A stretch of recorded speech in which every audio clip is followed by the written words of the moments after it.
Yo, Hey, yo, Farza, how are you doing? doing well. How you guys doing? Glad to hear it. I'm doing pretty well myself. Um, all right. So, hello guys. Welcome to episode 12 of Builder Talks. Today we have a very special guest, Farza, from Buildspace. Just a couple things I want to remind you of. We will be recording this whole thing. It'll be on Spotify and YouTube. So if you guys don't want to, listen all the way through, you can just go ahead and find us on those platforms afterwards. And also, we'll be doing a Q&A with Farza here. If you want to submit a question, you just go over to the events channel and you'll find the Q&A questions for Farza right there. And you can just put a question there. All right. So, Farza, if you could just introduce yourself really quickly and just let people know a bit about yourself, that would be great. For sure. I guess anything specific that you want me to cover? I can start with I was born on December 18th, 1995, in a small town in the city in the country of Pakistan. I could go You know wherever. what? Yeah, I mean, just letting people know like where you're based, what you're working on, what you're interested in, Sure, all sure. that stuff. Cool. Yeah, I guess TLDR. Working on Buildspace, based in San Francisco, and yeah, I guess the quick intro I always give is been starting companies since I was 13. Got my first company around 100K in revenue by 15, and ever since then I've just been making stuff. Kind of fell in love with software around 18, 19. That's when I kind of learned to just make products that people on the internet could use, because my previous companies were when I was younger, it was e-commerce companies, right? Um, Okay. I was selling T-shirts, I was selling printers. I was basically, my biggest thing that I did was I sold blank DVDs to game developers in Latin America, so they could Wow. burn their games on these discs, so they could actually it's indie game developers who needed discs to burn their games on to sell them in markets, right? Because this is 2009. It's you need a CD to play the game, right? For your PS3. So I was one of the biggest Right. suppliers to these game developers in South America. And yeah, from there, went to college, did computer science stuff. I made a kind of a bunch of viral products for gamers at this time. So there's a whole list, but I made a bunch of things that went really really viral in the world of gaming, particularly in the world of League of Legends. Wow. And started making a name for myself there. From there, so at this point, I was oh cool, I can just make stuff in my room. Awesome. Because previously I was employing people, I was running warehouses, all this shit. So it was cool to kind of just sit from my laptop and be oh wow, one of the products had 500K 500K monthlies, right? And I was oh Whoa. shit, that's pretty cool. 500K monthlies, awesome. Just on something I worked on for 3 months, fantastic. Um, and then kind of from there, I kind of got bored of making random products, and I was I want to do something really hard. So kind of around 20, I was I want to build self-driving cars. So I started building self-driving cars. I got really really into the world of deep learning, became an expert at just calculus, and then just started writing papers essentially in the world of academia. And work with NVIDIA on self-driving cars, just in the academic world. Pretty cool, pretty fun. Kind of the thing I did that was cool was I was able to get a car driving with pretty decent accuracy with just a single camera. So if you think about Tesla has about 16 cameras. So kind of my What? challenge was how well could I make a car drive with just one camera on the dashboard. And yeah, that's pretty fun. Made that work. And then yeah, from here I was do I at this point just for some context I never was supposed to go to college. It was never in the plans. I kind of just did it because my mom was just gonna get mad at me if I didn't. Because I was already running that business, and I was I don't need to go to college, but still went to college. But then by the time I finished the self-driving car stuff, I was oh shit, I want to do my PhD. I applied to a bunch of PhD programs, and I was about to accept one, and eventually I was like, wait a second, I don't. This is useless. Like the world of academia is literally useless. Like in terms of like what I actually want to do, which is like make stuff. So then I kind of packed up my bags with SF and joined a company in SF, and yeah, that's kind of like a quick story. And then from there, I became like a deep learning engineer at a gaming company called Mayhem. Got acquired by Niantic recently. Then I became CTO of this company called Kanga, and then that got acquired by Riot recently. And then I kind of 2 years ago, I started this company called Zip Homeschool, which was a company to actually make homeschooling easier. That was about 2 years ago. Got into YC with that, raised from A16Z. And then 6 months ago, actually pivoted away from Zip School to Buildspace. And Buildspace, here we are today. Kind of like the world's biggest network of Web3 builders. And we're, just did like a million revenue. And yeah, just a bunch of cool stuff happening there. Basically trying to build a network where people can come on, create a profile and start connecting with each other while also earning like ownership over Buildspace itself to more contribute back to the network. You can think about it sort of like LinkedIn in a way. And yeah, right. That's what we're up to. That's insane. That is absolutely crazy. And how old are you right now? I'm 26. Jeez. Okay. Wow. So lots to get into. I guess I would just want to go into this like sort of chronologically.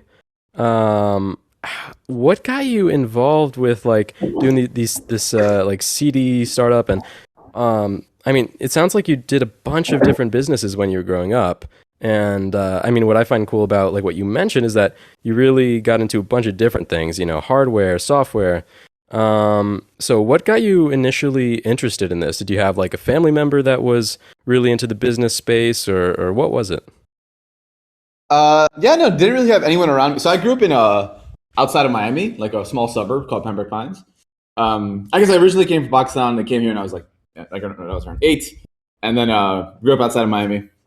And it kind of what got me into all this. Like no one. I just for some context. No one in Pembroke Pines makes anything, right? Like it is weird to go and make things, like to go and do anything that's not like just like hanging out at the beach or something, right? You're weird.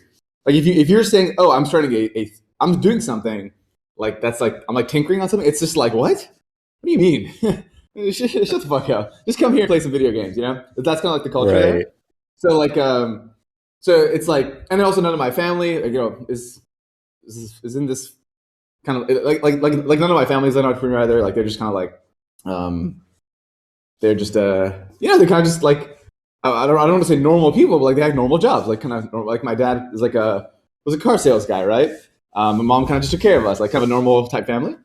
But I think my dad just hated I think my dad really saw early on like when I was a kid, like how useless it is to work for someone else. In terms of like a big company setting. So he worked for like Nissan and like Honda and Mercedes-Benz, right? Like as a car guy. Damn. And he was like, wow, like this is absolutely useless. Like I can see how useless this is. Like I don't want my kid to actually do this either. And he just hated the concept of having a boss. So I remember with me, when I was like it was like literally like I just turned 13 and I was like, I got this job to spin a sign outside of a gym, on the road. That guy, those guys spinning signs. I was so happy, and I was like, Papa, check this out. I got this job. It's $12 an hour, which was ridiculous at the time. He was just like, yeah, you're just not allowed. Like, you're not allowed to get a job. Like, that's just what it is. So I remember like I was super mad about this for like a month, because I was like, fuck this guy. I just want to like go to the movies, and he's not even giving me money for the movies. Like, what am I supposed to do here? Right. And then yeah, like after that, like about a month after that, I remember kind of what started it, like this exact moment is just I was my dad was like donating clothes to charity. Like he was like cleaning out his closet. He was donating his clothes to charity, right? And I remember like I walk in, him and my mom just sitting there like kind of figuring out what clothes to like give to charity, right? And there's like this big pile of clothes they're giving away, right? And I was just like huh, there's some nice brands in here. Like I knew the brands at the time, like Calvin Klein, like Armani, etc., right? So I was like, hey, like, can I just take these myself and just sell them on the internet? So that's kind of like the first thing I ever did was just sell my dad's clothes on the internet. And I still remember like selling his like little like Calvin Klein jeans for like $10 on eBay. Like that's kind of the first thing I did. Yeah.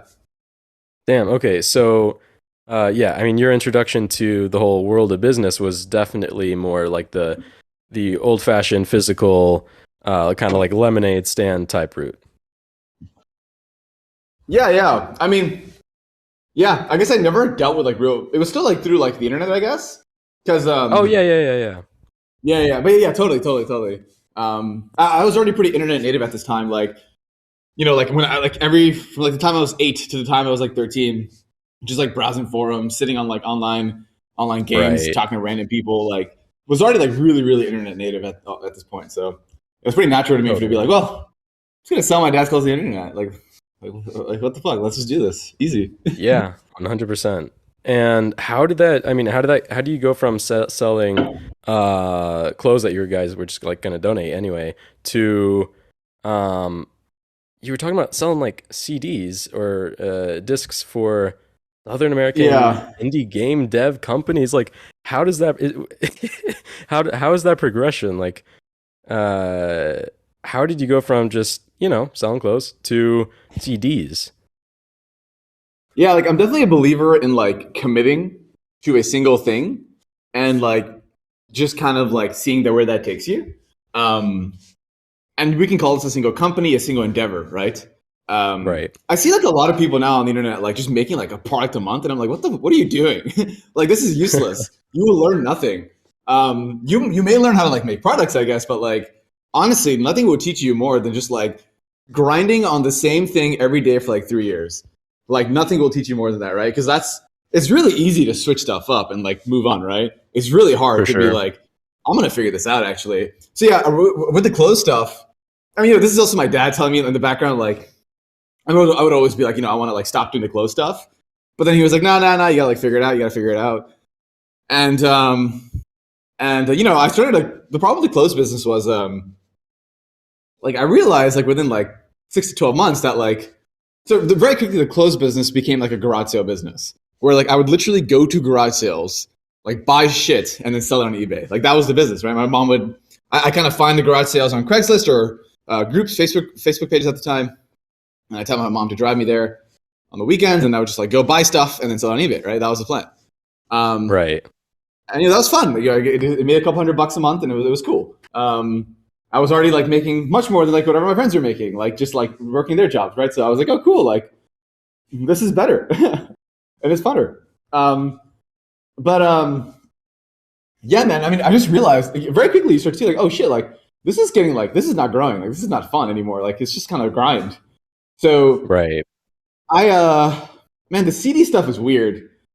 I mean, basically at the time, my uncle was working. I think he owned or he was working at, I forget. He was either owning or working at like a DVD shop. I don't know if he owned it at this point, but he was like working at the DVD shop, and he was showing me, at the DVD shop, I was like looking, and by the way, this is still at the point where like, Blockbuster is still like a huge thing, right? Like you go to Blockbuster and it's like DVD cases there. So he was like, I just go to a store and there's like thousands of DVD cases, right? Like empty DVD cases, thousands of blank DVDs, thousands of like sleeves for CDs and things like that, right? So I was like, oh man, like this is interesting. Like, where did you buy this from? And he started telling me like, I had this supplier over in Miami. And kind of from there, I was just like, all right, like, let's just do the same thing that this supplier is doing locally, but just on the internet. And kind of from there, I just started selling blank DVDs on the internet. Like that's just how it kind of came to be. And from there, it's kind of interesting. Like I started learning like, well, once you have like a product that you can kind of like recreate, like, repeat, pretty cool. Versus like the garage sale stuff, which was like really, really hard, right? You have to like make magic like every single weekend somehow.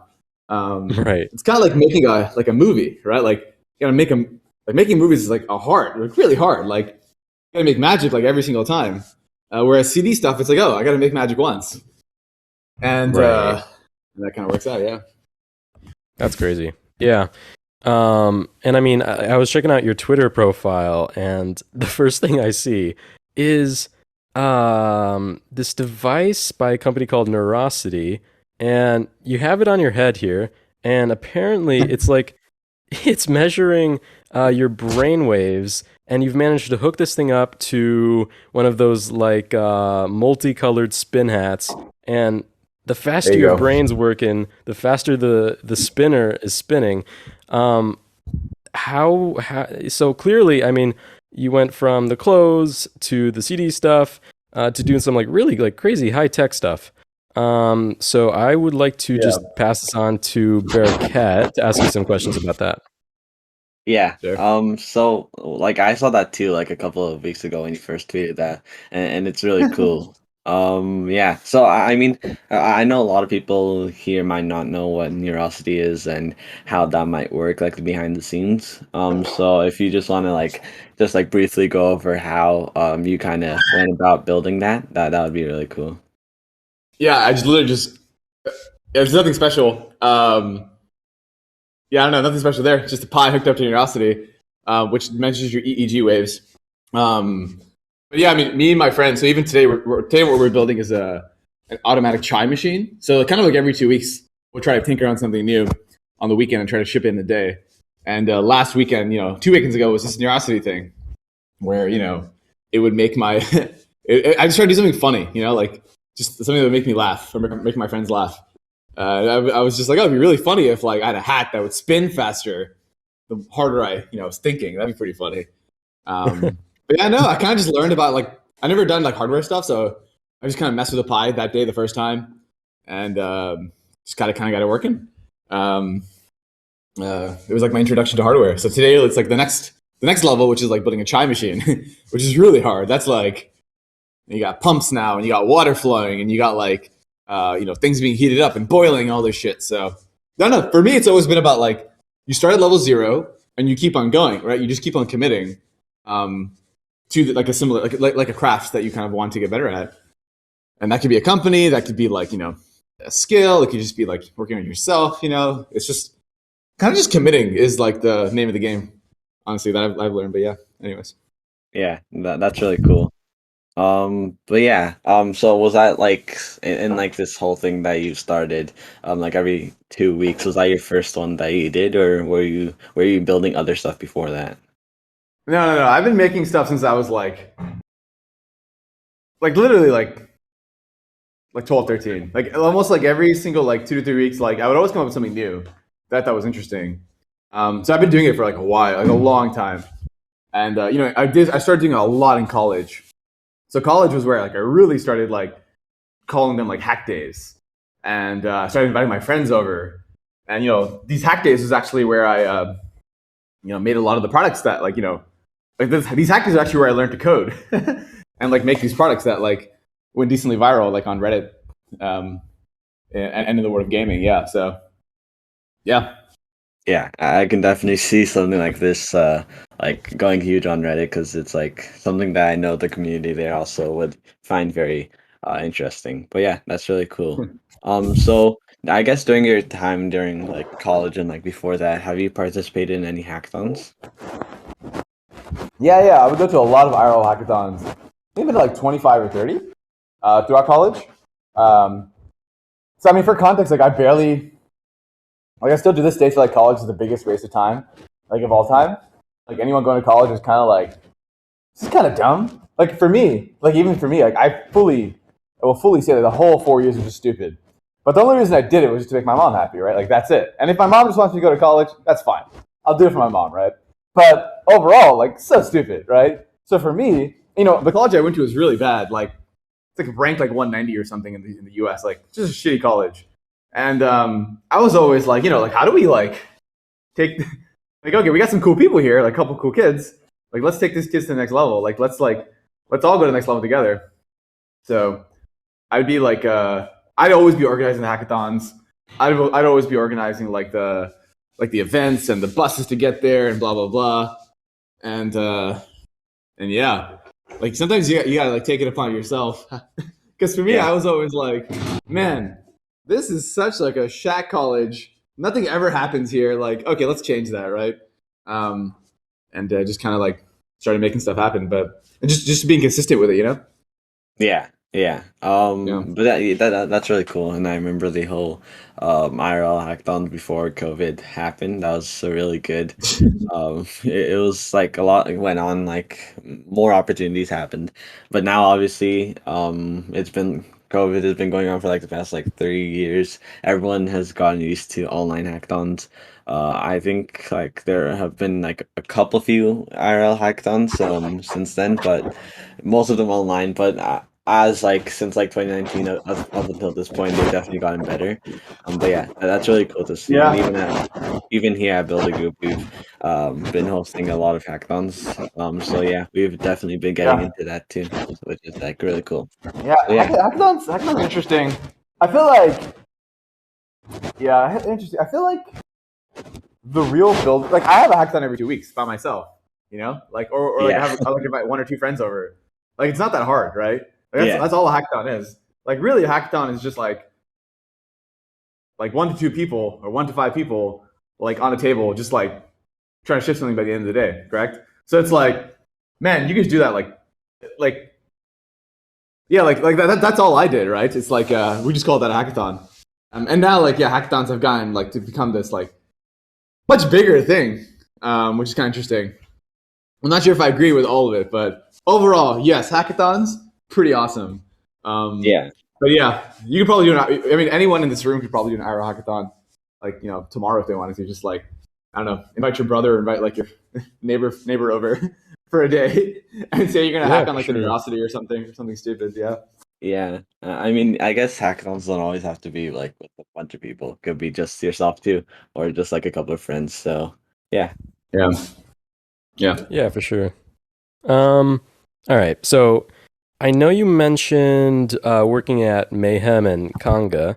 Um, is Conga the gaming company? Yep. It was like a better Twitch, a better Jeez. browser for Twitch. Okay. Okay. Yeah. And so what was your involvement with those? Because I know you mentioned something about deep learning. I'm not like a super technical person. I do not know what that means. Oh yeah, like deep learning. So I mean, in college, I built self-driving cars, right? So then after that, I was like, I'm gonna apply these skills to the world of gaming. And in Mayhem, I was basically the product for Mayhem was you would play a game, you would stream that game to our servers, and then I would write algorithms that would like detect what was happening in the game, and then send you back tips on how to play the game better. So it's like Oh, so it's like literally an automatic coach type thing. And I see. I kind of like just built all those models, all those algorithms, right? So that did that. That's crazy. For Fortnite and Overwatch were the 2 games that we covered. And it got pretty big. Got like extremely viral. And but sadly we ended up getting banned by Blizzard. Got a cease and desist. And they said, hey, this is cheating. So they no. cease and desisted us. Oh boy, that's not good. That was an interesting time. It was all cool. It was a great team. Learned a lot about like working on a team. It was like my first team I ever worked on. Because before this, I was always solo, like always on everything I did. So it was interesting. Okay, yeah. And was that was a like a physical team situation? Yeah. I like literally flew out to SF from Miami and then kind of moved out. It was pretty wild for me. Kind of came to SF for the first time. I never really left like my city, almost ever. So it was like a crazy for me to actually fly out to like a different city, and especially SF, which was like so far away from Miami. Yeah. Like where I lived outside of Miami. So yeah, it was crazy. It was crazy move for me. I never expected to ever leave my little town, to be honest. Yeah. And I mean, wait, how old were you when you were doing that stuff? That was 22, so I just like graduated college at this point. Yeah, 22. Okay, cool. Yeah. All right. Yeah, so you were talking about self-driving cars. I'm an investor in Tesla. That stuff is like super interesting to me. I'm very fascinated by everything that's going on in that space, but I mean, someone who's working on that stuff sort of solo is like something you do not hear about very often, or at least I don't. What got you into that? Like you were also talking about academia, getting involved with, submitting like actually like real like legitimate papers and stuff. I mean, that seems like that could have been a whole career in and of itself. Yeah. I guess like in the world of academia, you work solo, right? You're a solo PhD. You're a solo like graduate student, correct? So that's just kind of what I did. Like I always knew I was like good at working on stuff alone. So I was like, man, working on something like this solo, like the self-driving car problem, felt like really alluring to me. I was like, fantastic. Like I could just like sit here and grind for like 13 hours a day, which I love doing, and just like work on these problems by myself in my head. It was actually pretty fun for me, So it was kind of weird how I got into it. I pretty much like, I guess for some context, like, I guess I've always been like really good at school. Like I'm not like purposely like, I was always just really like, I was always like number one, like it's like whatever school I went to, just by accident. Like I guess I did put in a lot of work, like a ton of work, but I was always really good. So in college, I was also like really like up there in my college, right? And one of my professors was like, "Yo, man, I'll pay you $10,000, or not $10,000. It was like $5,000 over 4 months to work with me in my lab, right? My computer vision lab." And to me, I was like, that's like a ripoff. Are you kidding me? I literally told him, like, professor, like that's like the worst offer I've ever heard in my life. And I was like, you know what? I don't really care about the money. Just like pay for my food, right? And I'll come every day for like 4 months. That's all I told him. And we kind of struck that deal. And yeah, I kind of started working with with them for like almost 2 years. It was like a pretty great relationship that I had with my professors there, and became buddies with all these crazy. Yeah, just so you all know, like it's like I feel like on Twitter, a lot of people look up to like builders nowadays, like people who like launch products and stuff, right? And I think for me, I always looked up to like even to this day, like graduate students and people working on like super hard problems, and just like interacting with them. So the PhD lab was like a group of like 30 people who were all working on like super hard AI problems, right? And I was like, oh my God, like these are the actual people that are making like true progress in the world. And Right. I don't know, I was just like super hyped to be around them. I learned a lot from like that group. They're all like really nice to me, and just like they would take me from like a little baby boy to like teaching me like about the world of like AI and machine learning. Just like, yeah, it was really cool. Yeah, so it's like definitely one of the most like important things I ever did, for sure. Like you always want to be in a spot where there's someone there who could like not really like teach you. I don't think teacher. It's more like someone who can be there to like answer your stupid questions. I feel like, and not get frustrated with you. It's like kind of Right. awesome to have that. So yeah, like even today in like startup world, that's essentially what YC is. YC is just a big ass school for stupid ass founders who want to ask dumb questions, and that's fine. That's hilarious. We're all there. But yeah. Yeah, 100%. Yeah, and I mean that's a perfect segue. I guess By the I'll way, just have Barrett. I am the stupid ass founder. We're all there.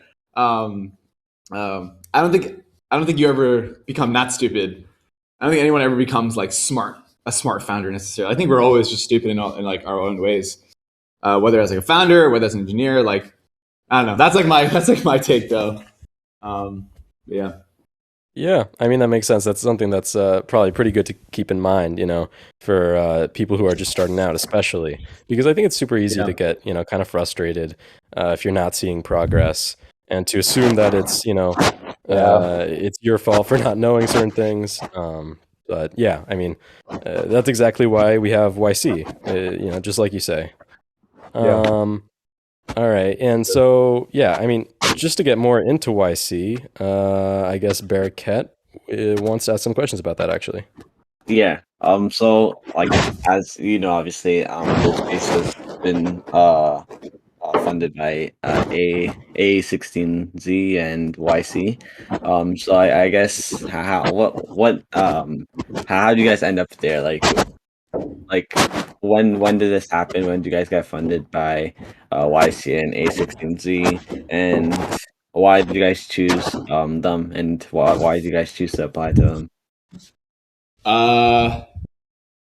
Yeah, I mean, So I mean, at the time, like I had just left Kanga, and I was like trying to figure out my next thing, and I kind of just picked up. This company started 2 years ago as Zip Homeschool. Originally, this whole idea for the company was this is a platform for you to start a homeschool for your child. Because I started researching at the time. It was like November 2019. I was like, I started researching that, it's really hard to run a homeschool in every state. Like every state has different laws, right, to run homeschooling. And I was like, okay, cool. Like, I'll just build a platform or like a simple piece of software that would let people like do that automatically. And it was just like a Webflow form and some type forms and stuff, right? Nothing crazy. And I kind of launched that in about a day or two. I had a hackathon I did with my friends one day. And yeah, that's like the story. That's like literally how this company started. From there, I kind of got my first customer at like $10 a month. I still remember her name. Like it was Maria. She was in Texas. She had like a kindergartner who was 5 years old, and she wanted to start a homeschool in Texas. And I was like, I helped her through that whole process kind of manually, right? And then from there, like 3 months later, I had like 50 customers now, right? I'm doing about $500 in MRR, and I applied to YC. That's kind of the whole story. And I was like, hey, YC, like, this is what I'm working on. You can fund this if you want to. It's going to be a massive company, so you should totally fund this. It's kind of my whole mentality. Yeah, that's a really good story. But yeah, that's really cool. I think one thing that like it's always important. Like even before YC, I had this. I got $25K from a buddy of mine, named Furkan, who's the now CEO of ThirdWeb, and yeah, like he was always the guy I would ask like my dumb questions to. Him and like him and like a few other guys. I would always have like a close group of like people that were ahead of me that I could always like go to, and he was one of them. So yeah, man, like you always need that. I think I would have. Otherwise, you waste a lot of time doing like dumb shit because we're all stupid. So yeah, I actually didn't know that he was the CEO now. I thought he used to just work as. I actually don't know. I knew he worked at ThirdWeb, but I didn't know that he was the CEO. But yeah, that's really cool. But yeah, I know ThirdWeb and Buildspace have both been growing a lot in like the community on Discord and just like general growth. So that's really cool to see. And yeah. Buildspace was pivot, from 6 months ago. It's kind of crazy, yeah. It's kind of crazy. It's kind of interesting. Yeah, I don't know. I guess it's like really easy to grow like consumer products, in my opinion. Yeah. Like, it's kind of just like you kind of have like a simple loop that you want to build, and then you build that loop and you just repeat that loop over and over, and then your like product will grow. Like that's kind of just the game. It comes to the name of consumer, like versus like B2B SaaS, which is like a very different game in my opinion. But I've always played the consumer game, like for as long as I can remember. Maybe one day I'll play the B2B game. We'll see. But yeah. Yeah. I remember like even like last year, around July. I think this was before Buildspace launched. Maybe I'm not sure if you know Paul. I think you do. But yeah, Paul's a good Paul. buddy. Yeah. He showed me Buildspace. He was like, my friend Farzas is building Buildspace. What do you think of him? And I remember, I think then it wasn't Web3 based. I think it was just general programming, but I'm not. I think because I think like a few months like ago, you guys pivoted towards Web3. Correct me if I'm wrong, but yeah, I think beforehand it was like programming based. So I guess what led you guys switch to more of the Web3 space if you guys did do that? Yeah, I mean, we just pivoted into Web3 like literally 2 weeks into the company starting, like to pivot, because like we just talked to our users, and our users said we want to learn Web3. That's it. And at the time, I also was like a big fan of like just like the tech, the tech behind Web3 and just like crypto. So I was already like a fan. So I was like, oh great, like this is great. Like I can do this. I can build this audience of Web3 builders, and still like. And it's fun for me. It's fun for everyone at the company too, because like we all believe in that tech. Yeah, makes sense. But yeah, just a classic talk to your users kind of deal. Yeah, I guess that did help though in the long term because I know Web3 has been a big space that a lot of people have been interested in. So it's good to see that there are companies like Buildspace that are trying to help with those type of individuals. But yeah, all right. Okay, so I guess my next kind of question is you yourself. How did you first get into Web3, and maybe when was that, and what led you get into it? If you like discovered it from someone else, if you were just curious, like what happened? I mean, no, there's nothing special here. I got into like a year ago or something, and it's just like any technology for me, right? Like I've always been tinkering with technologies, and Web3 is just another technology. So to me, it was the same thing as machine learning. It was the same. I built augmented reality apps. I was one of the first people who like used ARKit. Like the day it came out, I was using it. So I've always been into emerging tech. So yeah, Web3 was just another piece of emerging tech that I felt like would be a good product or a good tool to use to like actually build, compelling product. But yeah, that's kind of it. Nothing special on my end. Just my friends were talking about it, and we were like, "Oh, this is sick," and that's it. Yeah, yeah, makes sense. But yeah, okay. So I guess the last question to ask in this kind of section would be, obviously, Buildspace has had like a lot of growth that has happened, because now all your Discord servers at 55,000 members, just like maybe like 100 away from that. And your Twitter is like at 40,000 followers. You yourself almost at you're 20,000. So I guess, and I know it wasn't always like this the case. So what kind of boosted your growth over the last couple of months, and how do you envision the next 5 to 10 years at Buildspace? And do you plan to maybe continue another startup? Do you plan to keep building Buildspace to its like max potential? What is your future vision for Buildspace? Yeah, I mean, with Buildspace, we always knew. Like, I think for us, we always wanted to first build distribution. So we built these kind of like pieces of content, right, where you can come learn about blockchain, correct? And we started capturing email addresses. We started capturing audience, correct? Today, great. We have an audience of 55,000 people. Fantastic. That was the whole point. It's just content marketing, correct? So then you start to ask yourself the question, like, great. People are like learning about Web3 through your thing. Like, who cares, right? Like, who gives a shit? Like, how is this going to be the number one company in the world? Like that's the question, right? And that's the question I ask myself, because why would I sit and build like some random small thing? Like, as much as I love helping people, like in the thousands, like I'm trying to help people with the billions, right? So it's like, what's the path there? What's the road there? And the answer to this question is that you just gotta like you slowly will figure it out. You'll figure it out slowly every day. So I can sit here and give you like the kind of like 6, 12 months, 10 year, like 12-month vision, right? But to be honest, that's probably just going to change. But I think what's not going to change is like the longer term for me. And that's just going to be, that could be like very vague, and that's okay. So for me, the longer term is like a product that's used by billions, correct? And that's fine. Yeah. Like it could be vague. It could be like this really vague like thing. As long as you have this kind of like roadmap that you're always like tinkering with. So for me, I have this roadmap, right? I have like a clear path towards like how Buildspace is used by billions.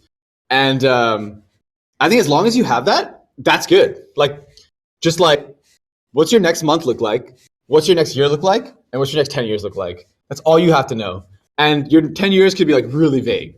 I see people sometimes like planning month by month or year by year, and I'm like, this is stupid. Like, this is going to change. So for me, it's always the 1 month, 1 year, like 10 year kind of like plan. Yeah. Makes sense. And yeah, so for me, like, great. We started with this, people learning about Web3 thing. And I think what we're turning into now is really more of a network, right? Like Buildspace is where like even today, hundreds of companies use our like recruiting tool. And we have like over like 20,000 profiles literally made, like where people have filled out like detailed information about who they are, where they work, and like their next kind of gig, And we started noticing this like a couple months ago, and we were like, wait a second, is this like just turning to a social network? And we started like tinkering with this a lot, like this idea. And now we're kind of double downing on this concept of like, Buildspace is the place where you come and connect with other professionals. And right now it's other professionals in Web3. And what's very interesting about this is, like when you are more active on Buildspace, when you do stuff on Buildspace, you should get something out of it, right? So if you like make a connection on Buildspace and that ends up becoming a job, like, what if you got something back, right? Like, what if you got, like, in this case, an NFT back from us? What does that, like, what could that lead to? Like, how can you actually, like, give people ownership in your thing the more they actually use it? And I think that's, like, a really interesting concept for me. Because I look at stuff like LinkedIn, Facebook, Twitter, like all these kind of social networks, and I'm just like, man, like, I don't really get the moat, you know? Like, I don't really get, like, why people stay here. And I guess the moat is, is the network. But I think that for us, we're seeing that professional networks are pretty easily, like, we can pretty easily topple them through a simple mechanic, which is like, hey, come to Buildspace, and if you learn some new shit, awesome, we'll give you an NFT. If you refer 5 people, awesome, we'll give you an NFT. If you connect with 10 people, awesome, an NFT. So it's like you kind of take these core actions and you reward people for actually, like, completing them, which is something that already happens today, right? Like, LinkedIn and Facebook will force you to, like, add 10 friends. But then, you don't really get much after that. So for us, it's like we want to continuously, like, give people more ownership over Buildspace itself. And what that means is essentially, like, great. For example, like I mentioned earlier, like we just did like $1 million revenue, right?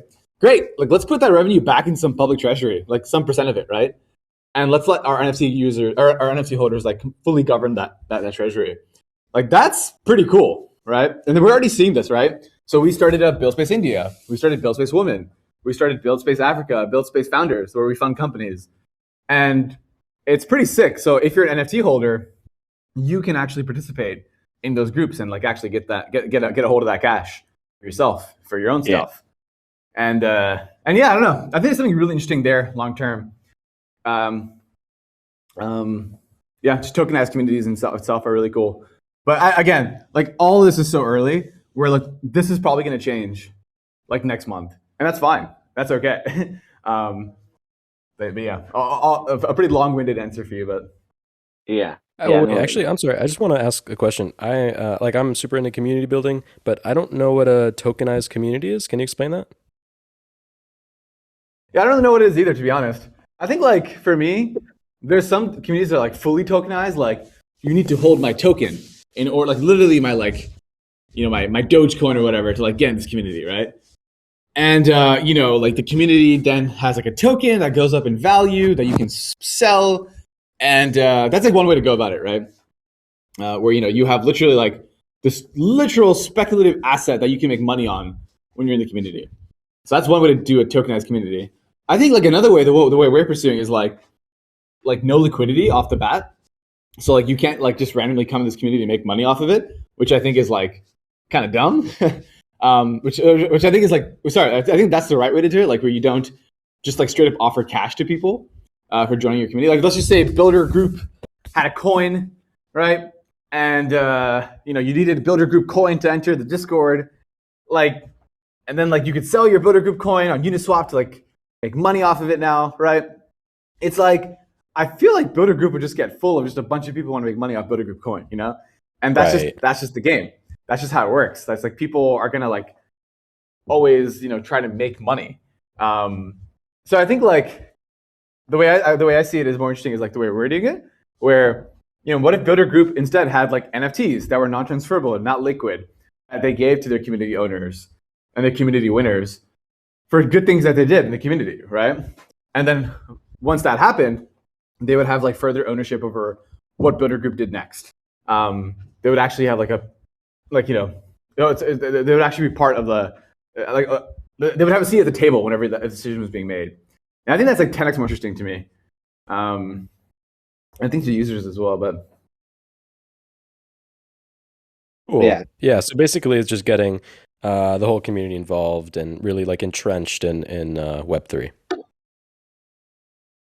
Yeah, like the literal definition of, I guess, tokenized community is like it's like, I guess, like, at this point it's just a coin for a community. The more good stuff that happens in the community, the more coin you get. And okay, if the community does more good stuff, you can sell your coins and make money. That's it. Right. Okay. Cool. All right. Yeah. I actually wanted to ask this earlier. How does because I know on the site it says that Buildspace is free forever. I think that's what I read. So what's the current revenue model for Buildspace? Damn, does it still say that? That's funny. It still says that. Yeah, I haven't looked at a landing page in months. Yeah, it's probably still going to be free forever. I don't really plan to charge like just normal users. So today, one way we make money is we like charge protocols. So protocols pay us money to send them users, like Solana. Like, for example, our customers are like Solana, Polygon, Ethereum, like Polygon, Avalanche, like all these types of companies. They just literally pay us money to get access to our community. Cool.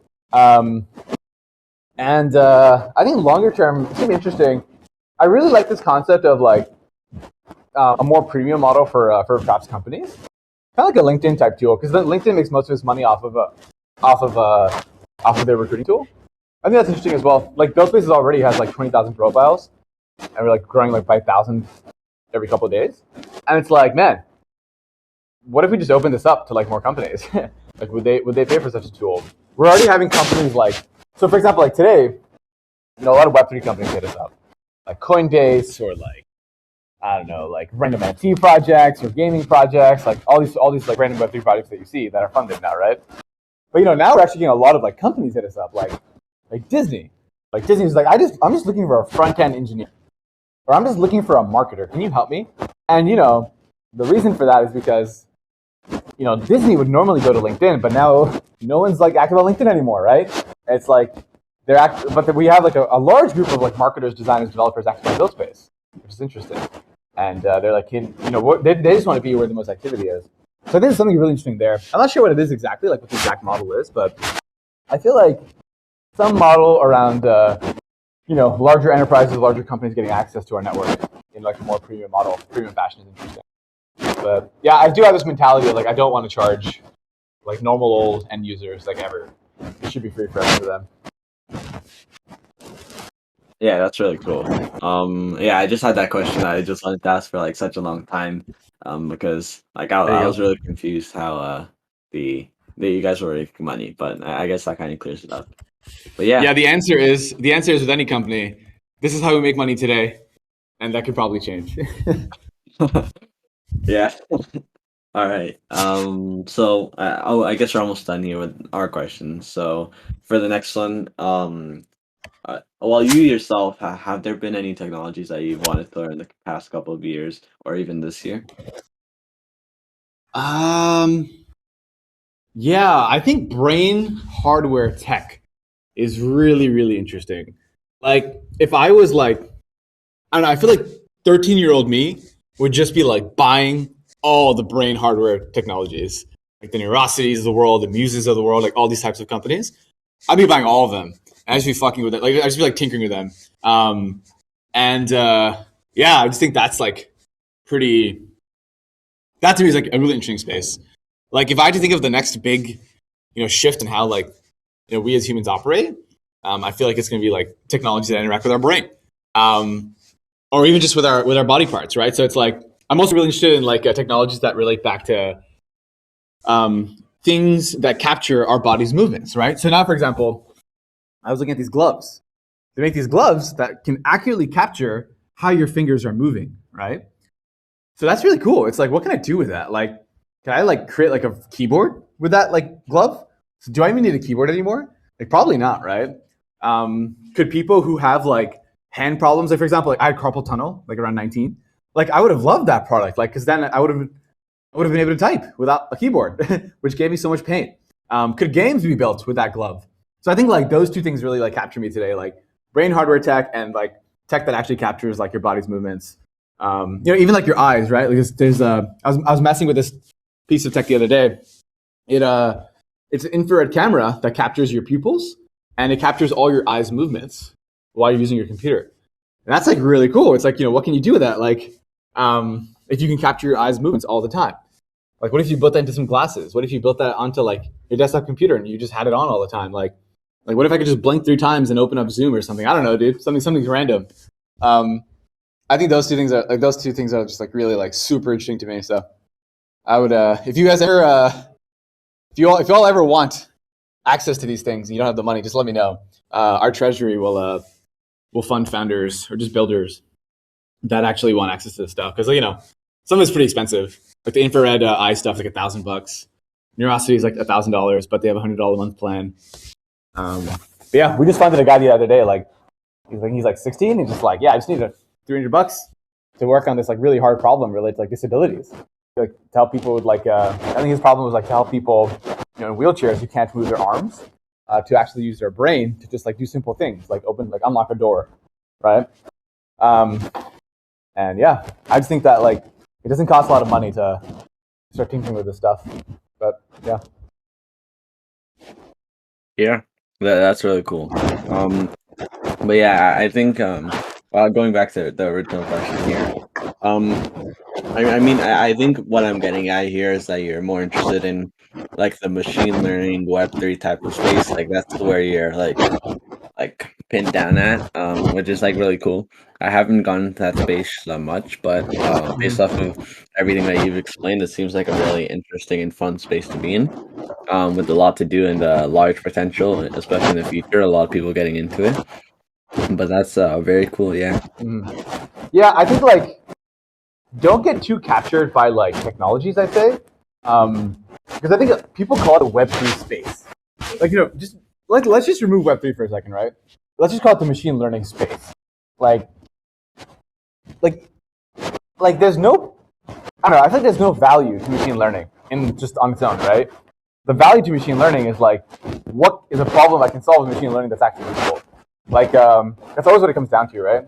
I see like a lot of people getting to like, it just reminds me a lot of machine learning days, to be honest. Like, a lot of people flooding to Web3, just like they were flooding to machine learning in 2016, 2015. And I feel like a lot of people make the same mistake where they'll like get really into technology, and kind of like ignore the idea that they should actually be solving some problem that pushes humanity forward in some way, right? Because Web3 on itself, great technology, pretty great, and hopefully it'll work on it for a long time.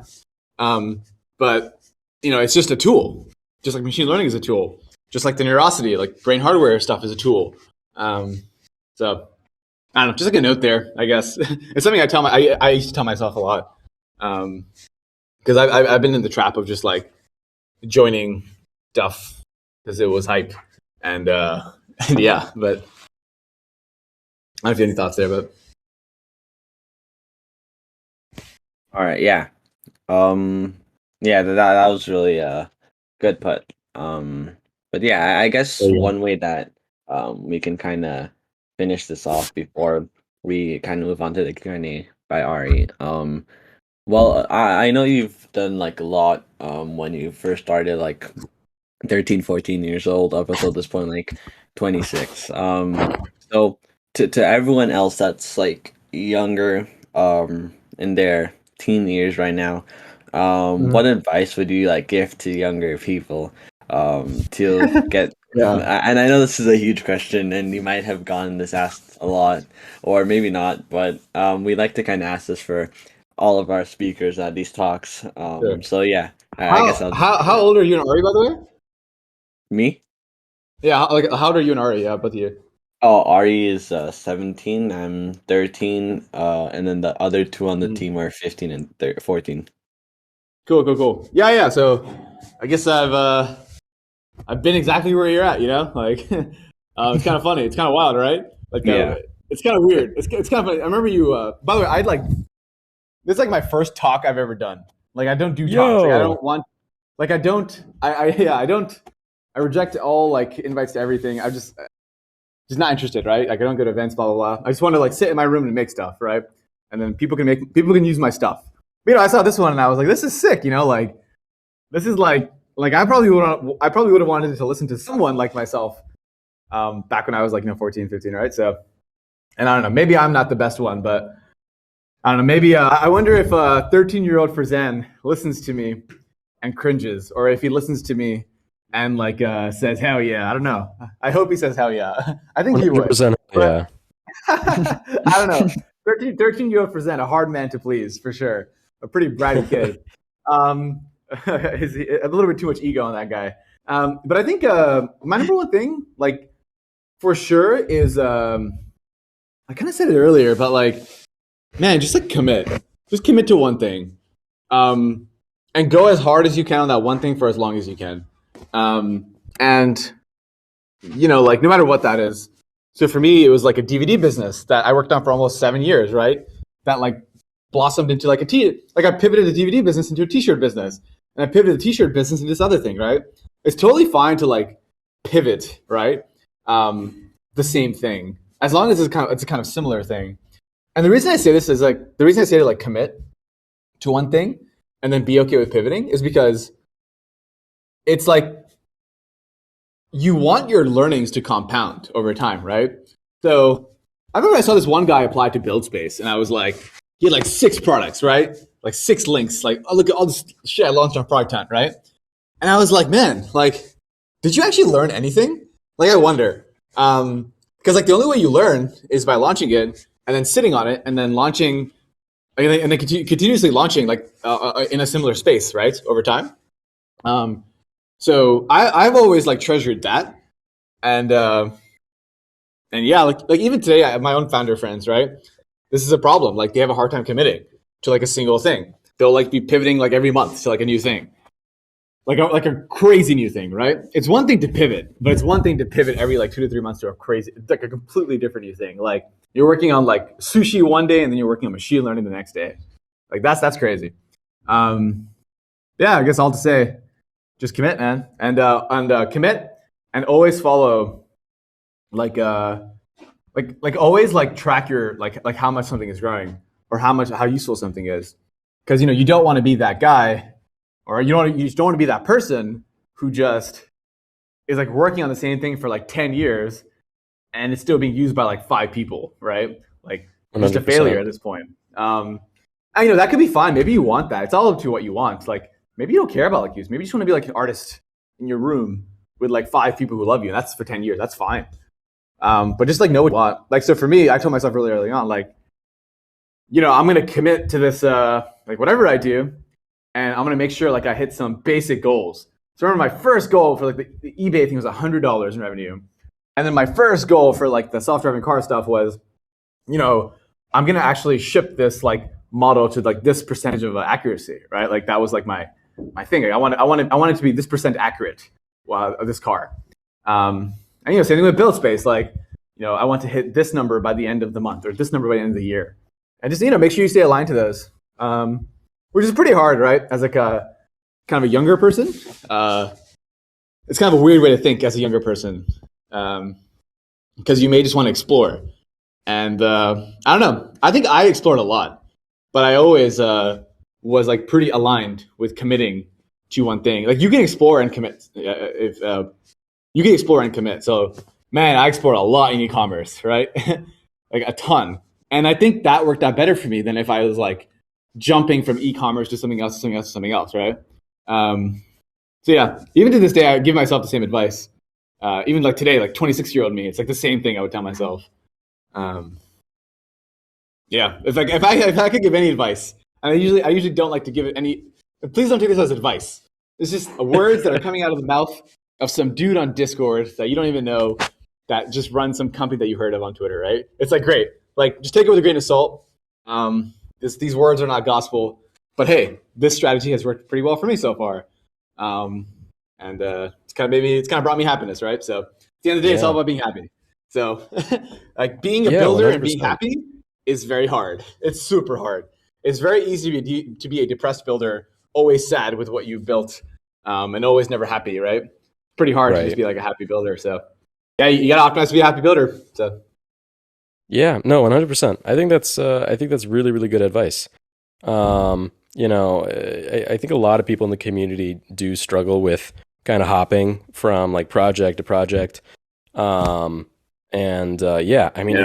you can recognize what will make you happy and just chase it, you can't really go wrong. So yeah, I think that's great advice. All right, so I am just going to read some of the Q&A questions now. So any of the people that are still here listening do want to send in some questions, you just go to the events channel and there's a thread right there. Cool, yeah. All right. Tabs or spaces? Dude, spaces, come on. What the heck? Come on. Tabs, absolutely. No, definitely spaces. What's your thoughts on college? college, I have like pretty hard thoughts on college. I think it's like useless 99% of the time. There are certain cases where it is kind of useful. You know, like you wanna like. I think college. It's just hard. It's hard for me to kind of describe. I think people always say like college is really good for the social experience, and I think that's true. But I think you could have the same social experience, just not through college. Like totally like the exact same thing. Like you can build your own little college in your town, right? Like that would be way funner, and you'd probably make a lot more closer friends, and you don't have to pay fucking $10,000 a year, which is stupid. And you don't have to waste your time just going to classes all day that like you hate anyways. But I don't know. People always say, "Oh, college is where I explore." It's like, no, not really. Kind of a shitty way to explore too. I do think there's something interesting to like the top colleges of the world, like, you know, the MITs and the Harvards. I think those are interesting. Like if you get in, like it's kind of interesting to get in there and like hang out there. But even then, I don't really know. I don't really think it's that useful. How do you think Builder Group can grow even bigger than Buildspace?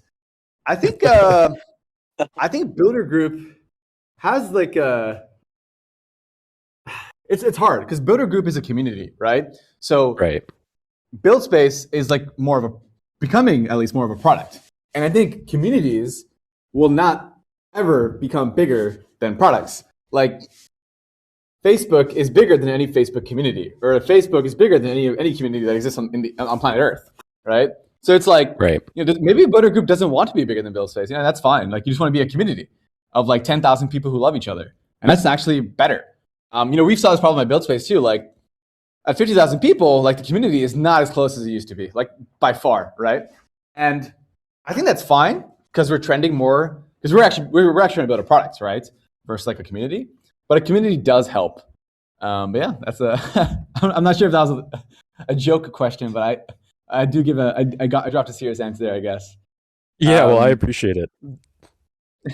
Yeah, I think it's cool though. I think if you have 10,000 people who love this thing, it's way better than having goddamn like 50,000 people in a Discord. That's useless. Not useless, but like not as useful as 10,000 people who like are really close. Crunchy Mike, sorry. Thoughts on remote work? Yeah, so Buildspace is pretty remote now. We only have one guy in the office, but we're 7 people now. So we're trying to go to like 12, 13 pretty quickly. So I'm trying to hire like 6 new people. So by the way, if you're looking for a job, by the way, hit me up. I just hired this kid. Not this kid. I hate calling them kids. I hired this guy. He's 16, and he's coming here. He's actually flying in today, and we're working together for like 3 months. Damn. So, you know, age does not matter to us. You can totally just like ping me on email, and I'll respond to you. I respond to everybody on email, not Twitter though. Don't DM me on Twitter because I will not respond. But yeah, I think remote work's pretty awesome. I think the one thing about remote work is that you need to optimize to like see your teammates in real life. Like every couple quarters, every quarter, like whatever, like, you know, that cadence is. So for me, you know, I try to actually go out and say hello to people in real life. So for example, we hired this guy in Spain last week. And, you know, I fully plan to go to this guy's house and say hello to him in Spain in like 3 months. I think that the IRL connection is very important, like early on. So like the earlier you can meet with someone when you hire them, the better. And then after that, you know, what's funny is like going from IRL to remote is actually pretty easy. Like once you know the person IRL, but going from remote to like working really well IRL is actually pretty hard. What about getting a job without college? I don't know, man. I've never really had a job, so I don't know. I've never like really applied for anything. You just kind of make cool stuff, and people want to do cool stuff with you. And I guess that's called a job. I don't know. Are you taking interns? Man, I hate calling them interns. No, I mean no. Just if you wanna make cool stuff, you can pitch it to me, and then I'll pay you to do it. So if that's what you want to do, just let me know. I hate giving things names like internships. Intern makes it sound like you're under me when that's not really what you are. You'd be alongside me. But I guess that's everything. Wait, I found one. Bearcat asks, what led to all of Buildspace's growth, and when did things start picking up? So like I've always been good at making things viral. So we very early on like knew what our viral loop would be, and our viral loop was you would build stuff on Build. So you'd learn stuff on Buildspace, right? And then you ship it, and then we'd give you this NFT that you'd post on Twitter, and that has like caused all our growth. Like that's it. Like we just made that loop really, really good, and really, really strong and really tight, and that's all it takes. So I think that's like been the biggest thing for us. And on top of that, we're like, I don't know. I think that's definitely a big percentage of it. And I think the other 50% or 25% of it is definitely like just being honest with your community, just like continuing to innovate. Like, so for example, for us, we try to innovate like every single month. So we always try to go like, what is our innovation this month? Like, how are we pushing the word forward like aggressively this month? And we always try to do that. So for us, that was actually the projects, right? Like let's just make a new project every single month and get the chains to blast it. Solana, like we're on Solana's homepage now, right? Awesome. Right. That's going to give us a lot of users. So I think that's helped a lot too, these partnerships. So partnering with blockchains, we partnered with like a lot of blockchain clubs, colleges. Our first 500 users came from blockchain clubs. We partnered with 20 blockchain clubs, and each blockchain club gave us like 10 users. And that was like our first kind of 200. So it started small, right? And that's fine. Yeah. So. I mean, from an outsider's perspective, it seems like almost you can pretty simply like break it down. Because you guys focused heavily on providing value, and you also focused heavily on community building. And I think those two things really, like when they come together, it's pretty impactful. Because like you guys had these like these educational things, right, when it came to Web3, but then you were also giving people NFTs on completion. So, I mean, right off the bat, like all you're doing in these beginning stages is providing people with value. And then on top of it, you're focusing so heavily on Discord and community building, which just, obviously, given the fact that you guys have 50,000 members, did wonders. So. Yeah, it's just about thinking about like your core loop, like what is your product's core loop? I think a lot of people are like really good at making products, but that's easy now. Like my 14-year-old brother can make a React app. Like it doesn't matter. It's not impressive anymore, You know what's impressive? Like my 14-year-old brother making a React app and actually has people using it the day after they open it. That's extremely impressive. Yeah. It's really easy to just make a React app. So I think like you always need to think about your core loop whenever you think about your product. So for us, our core loop was sign up on Buildspace, enroll in project, complete project, post on Twitter, repeat, right? That was our core loop. Right. And it's just about like, it's like, just draw that circle on a piece of paper before you write any code. And make sure it makes sense to you. I think I got one more here. As a YC accepted person, what are your thoughts on Ryan's comments? I don't know who Ryan is. Ryan as in, wait, yeah, if you could, Tejas, if you're listening and you want to share a link, go ahead. I got no clue who that is, man. Breslow. I shall Google them. Oh, just like I think you might have seen him on Twitter. He's gotten really big. Oh, interesting. I can take a look. Yeah, interesting. Yeah, I don't really scroll Twitter, so I have no idea. CEO Bolt.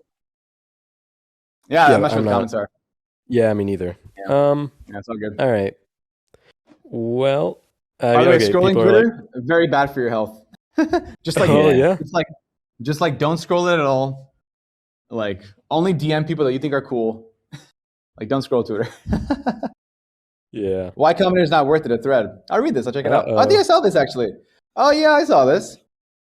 Yeah, I remember this one. I had like 5 people send it to me. Yeah, I don't really. I'm not really interested in going into it. Oh, I guess I'll give you my quick take on YC, which is like, it was like really good for me because I was able to like lean on like my partners a lot, and like they were able to help me through like a lot of the problems that I was like solving at the time. And I think without them, like I wouldn't be like at this point today. So, and that's worth something, right? Now is YC a good deal? Is YC a fair deal? Up for argument, right? I think for me, it was pretty simple decision. I was like, man, I'm the solo founder. I got like no more money in the bank. And YC seems like they want to give you money, I'll take this money and I'll see where it takes me. And that's it. Like, it's kind of taken us decently far. So it was awesome for me. Now, I don't know how worth it is anymore nowadays. Now with the batches being like fully remote and stuff, but I would just talk to people who went through YC and then see what they thought. But for me, it was dope. I made some buddies and still talk to my partners today, and YC still supports today in like little ways. It's pretty cool. Pretty cool, actually. Oh, there you go. Okay, last question. Simon asks, in your opinion, how long does it take to learn React? Man, like an hour, probably. Just like go, like it depends what you're asking. It's like, how long does it take to make a React app? Like an hour, yeah. How long does it take to like actually learn React? Like probably like a decade. It depends on how much, like what it means to learn something. Like if you're just trying to make some products, like probably take you like 2 weeks to like kind of get good at React. And then, maybe 4 weeks to get like really good and just like build decent products with it. But then, probably a decade to become like a pro. So like with any programming tool, that's how it works. Like with any skill, like, with a video game, it's like, how long does it take? You just ask yourself instead, how long does it take to get good at Super Smash Brothers? And the answer is actually the same. So to get good at Super Smash Brothers, I mean, if you played it for 4 weeks straight, you get pretty good, right? You get decently good at playing Mario, but then you're still at a professional level. The professionals have been playing for like 10 years. Yeah, I guess I use this example because I play Super Smash Brothers competitively. So I actually like practice. What?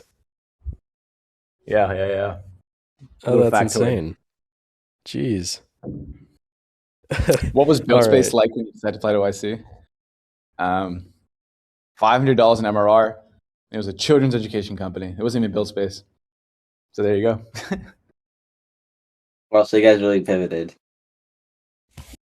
Oh yeah, we pivoted a lot. Like even in YC, I pivoted like 3 times. Yeah, I pivoted like 3 times in YC. Like in YC, I think YC accepted us for this homeschooling idea, right? The one I was talking about. But then a week into YC, pivoted to this idea where I was building Twitch for kids. So literally Twitch.tv for kids, where I hired like 30 teachers and I had them stream themselves all day to kids. And that got like pretty viral, got like 30K MAUs. That's actually what I raced my A16Z on. So that's insane.